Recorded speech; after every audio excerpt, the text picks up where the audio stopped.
여러분, 지금 제 목소리를 듣고 계신 이 순간 혹시 이렇게 생각하고 계시지는 않습니까? 나는 아직 괜찮다. 나는 아직 쓰러질 나이는 아니다. 뇌경색은 남 이야기다. 이렇게 말입니다. 그런데 병원 응급실에서 수없이 반복해서 들었던 말이 바로 이것이었습니다. 어제까지는 멀쩡했어요. 바로 그 어제까지가 문제입니다. 몸은 어제 갑자기 나빠진 것이 아닙니다. 몇 년, 때로는 10년 이상 조용히 신호를 보내고 있었던 것입니다. 그리고 그 신호가 가장 선명하게 드러나는 시간이 있습니다. 바로 아침입니다. 내일 아침 눈을 뜨는 그 첫 5분, 그 5분이 여러분의 10년 후를 바꿀 수 있다면 어떠시겠습니까? 오늘 저는 겁을 주기 위해 말씀드리는 것이 아닙니다. 막을 수 있는 것을 막기 위해 말씀드립니다. 밤이 되면 우리 몸은 전혀 다른 모드로 전환됩니다. 교감신경은 잦아들고 부교감신경이 우세해집니다. 심장은 천천히 뛰고 혈압은 낮아지며 근육은 이완됩니다. 겉으로 보기에는 그저 평온한 휴식처럼 보이지만 몸 안에서는 계속 변화가 일어나고 있습니다. 숨을 쉬는 동안 수분이 빠져나가고 피부를 통해 미세하게 수분이 증발하며 신장은 밤에도 소변을 만들어냅니다. 그런데 우리는 물을 마시지 않습니다. 8시간, 9시간, 길게는 10시간 가까이 수분 공급이 없습니다. 젊을 때는 이 변화가 크게 느껴지지 않지만 연세가 들수록 상황은 달라집니다. 갈증 감각이 둔해지고 신장의 농축 기능이 달라지며 혈관, 탄력이 줄어듭니다. 그 결과 아침에 일어났을 때 우리 몸은 생각보다 더 건조한 상태가 됩니다.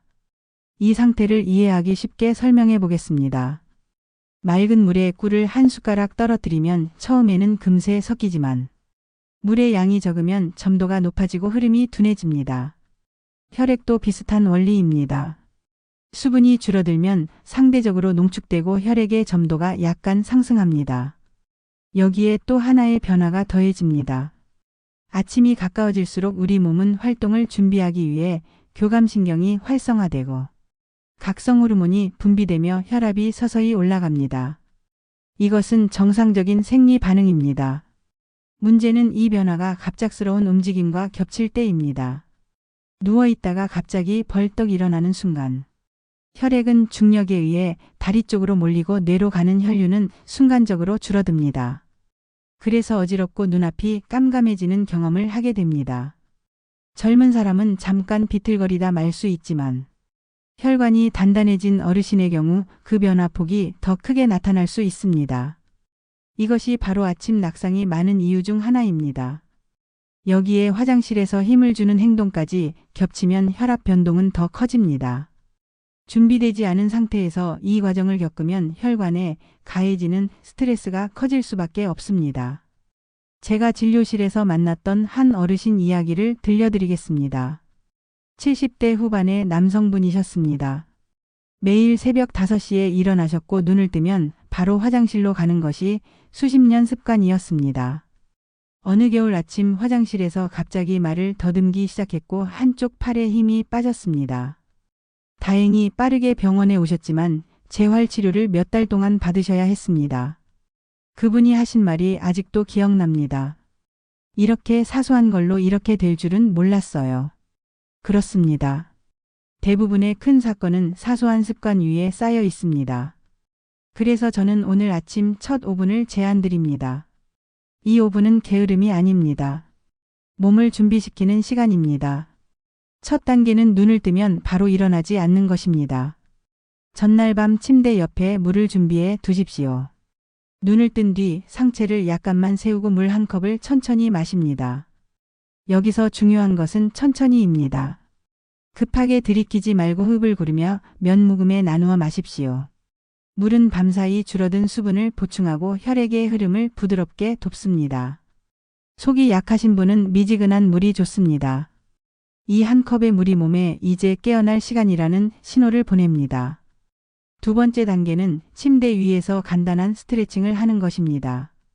팔을 머리 위로 올려 천천히 늘리고 발끝을 몸쪽으로 당겼다가 펴며 손목과 발목을 돌리고 어깨를 부드럽게 굴립니다.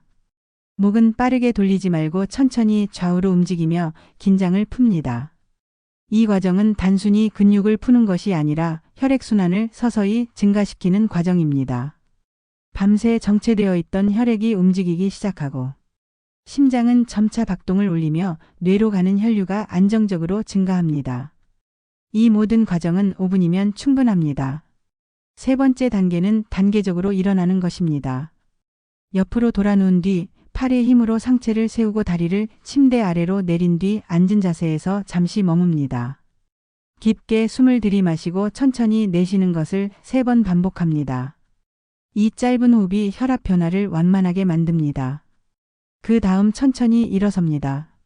벽이나 침대를 잡고 서는 것도 좋습니다. 이것만 지켜도 어지럼증과 낙상 위험은 크게 줄어듭니다. 많은 분들이 묻습니다. 이렇게 간단한 것으로 정말 달라질까요? 저는 이렇게 답합니다. 간단해서 더 중요합니다. 복잡한 것은 오래가지 못하지만 간단한 것은 반복됩니다. 반복은 습관이 되고 습관은 결국 여러분의 건강을 결정합니다. 내일 아침 눈을 뜨는 그 순간 벌떡 일어날 것인지 아니면 5분의 여유를 가질 것인지 그 선택이 쌓여 10년 뒤의 모습을 만듭니다. 그렇다면 여기서 한 걸음 더 나아가 보겠습니다. 아침 5분의 준비가 몸을 깨우는 과정이라면 그 다음은 하루 전체를 혈관에 부담 없이 흘려보내는 과정입니다. 많은 분들이 아침 습관만 바꾸면 끝이라고 생각하십니다. 하지만 아침은 출발선일 뿐입니다. 출발이 부드러워졌다면 이제는 하루라는 길을 어떻게 걸을지 고민해야 합니다. 먼저 화장실 이야기부터 조금 더 이어가겠습니다. 기상 후 바로 화장실로 향하는 습관은 오랜 세월 몸에 배어 있습니다. 하지만 몸이 완전히 깨어나기 전 특히 혈압과 심박수가 아직 안정되지 않은 상태에서 힘을 주는 행동은 부담이 될 수 있습니다. 따라서 물을 마시고 침대에서 몸을 풀고 천천히 일어나 방 안을 몇 바퀴 걷는 시간을 가지십시오. 이 짧은 움직임이 장 운동을 자연스럽게 자극해 오히려 변을 더 편하게 보게 해줍니다. 억지로 힘을 주는 것이 아니라 자연스럽게 흐르게 하는 것이 중요합니다. 제가 만났던 한 여성 어르신은 아침마다 화장실에서 어지러움을 느끼셨습니다. 늘 변을 볼 때마다 숨을 참고 힘을 주셨다고 합니다. 어느 날은 순간적으로 의식을 잃고 넘어지셨습니다. 크게 다치지는 않았지만 그 이후로 아침이 두려워졌다고 말씀하셨습니다. 저는 그분께 순서를 바꾸는 방법을 권해드렸습니다. 물 한 컵 5분 스트레칭, 천천히 일어나기, 그리고 10분 정도 방 안 걷기. 한 달 후 그분은 이렇게 말씀하셨습니다. 이제는 아침이 무섭지 않아요. 순서 하나가 삶의 감정을 바꿉니다. 이제 식습관 이야기로 넘어가겠습니다.